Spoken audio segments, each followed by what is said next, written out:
Am I off and getting, like, I'm getting Whitney Houston vibes from you. Really? Why do you say that? The look in this light, number one. For real, it's the look, the attitude, the demeanor. That's what I get in this interview. But you don't come off today. You've articulated your points somehow without sounding angry. You don't sound mad at anyone. You don't sound bitter. You sound like, yo, I'm very aware of all the things that have taken place in my career. And today, certain shit I am just not gonna allow because I put all the accountability on me. Exactly. Because I feel like at the end of the day, when you go through anything, you have to step back and say, well, what did I do? What could I have done differently? What could I have done better?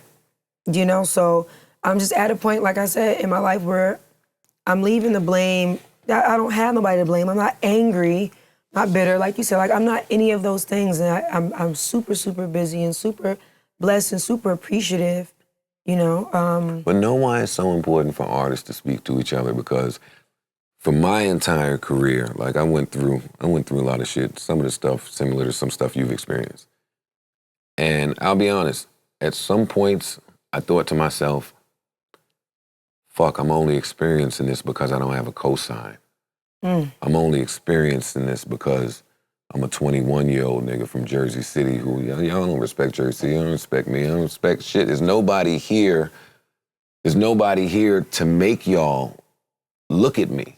So that feeling of being alone, every artist feels like that, but it was intensified for me. So in listening to you, like I would have never ever guessed that somebody who has cosigns, somebody who is so well-liked could have experienced some of those same feelings. Yeah, I mean, you gotta think about it, like, to the world, it's like, oh my God, it's Teyana Taylor, but to Teyana Taylor, it's like, I don't feel like I'm all the way where I wanna be. Like, even with the cosign thing, yeah, I'm signed to Kanye, but on some honest shit, like, I feel where you're coming from with the cosign. I was once that person where I was like, man, I want that. I want that, how Rick Ross was in the middle of Philly, you know, with Meek. He told, this is my artist. That's the example, you know, I was used to. Jay-Z was on that stoop with Tiara. That stamp of not even, like, of approval. No matter how it comes across, how it sounds, it's just still that, yeah, nigga, you know what I'm saying? Or how well, Puff it is approval, and, not to you, but for the audience. See, that's what it does for But passionate artists are all like that. So like to the outside world, to the naked eyes, like, well, you do have cosigns. Like, you know, you got this, you got da-da-da-da-da. But like, I ain't had that moment of like, you right there by my side, like, yo. You know, like, remember when Ye first got signed? With Hov and them, I'm the newest member of that Rockefeller team. Like, I have an old soul. That's what I thought I would have, like, once I got signed. Like, I thought it was like that chain moment where it's like, I'm the newest member of that good music team. You know what I'm saying? Like that moment, but that's the director in me. That's the creative in me. That's the, you know what I'm saying? Like, that was the dream, to have like that moment, for you to stamp to the world that you really fuck with me.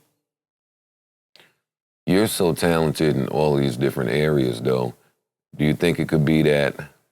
Do you think it could be that for a long time people just couldn't understand your vision? I think the music have been so spread out that you never gave yourself a fair shot. It was nothing there. It was never a fair shot. But the thing about it is,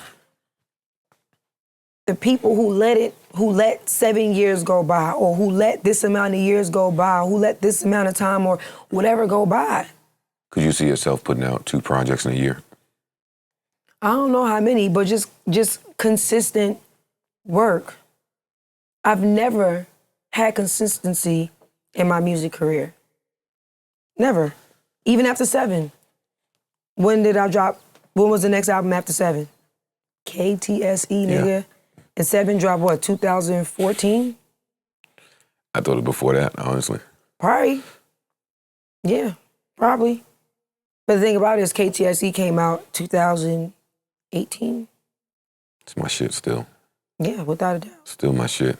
But it's like, look how many years. So now the part that scared me is, does this mean that my next one, KTSE Part 2, or maybe whatever album, my third album is about to be another? Nah, nigga, I'm hopping in the stool. What does a Teyana hit record sound like? Is it a dance record? Is it... You ever notice how I don't have no up-tempos and I'm a dancer?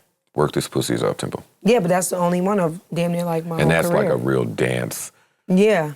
Dance. I don't really have like, I lack those and I'm trying to get more of those now, but because I have a certain ear and the type of music that I like, I hear something differently. I thought You Gonna Love Me was like a Cranes in the Sky for Solange, like As I Am for her. Like that bop, I thought that was going. Yeah, I'm not letting you escape my hit question because I do want to know what that sounds like to you. Where does it fall? For me, back in the day, I was like, give me an up-tempo and I'm cracking these niggas. And then ups went out of style. And then it was like, oh shit, double time. For me is Gonna Love Me. Issues, Gonna Love Me, Issues. Those records that just feel like old school New York, like hood shit, like, like even if you notice with my lyrics, none of my shit is really like in the now kind of talking until I get on my nasty shit. Yeah, you know what I'm saying? Like, and even on my nasty shit, I'm real Janet meets Tina Marie about the situation, real Anita, like... Rest in peace, Tina Marie. Yes, yeah. Rest in peace. But it's like, the crazy part about it is they talk the most shit. Oh, they talk that talk. Oh, listen now. They talk that talk. And they did some things, Tina and Rick. They they think we wild.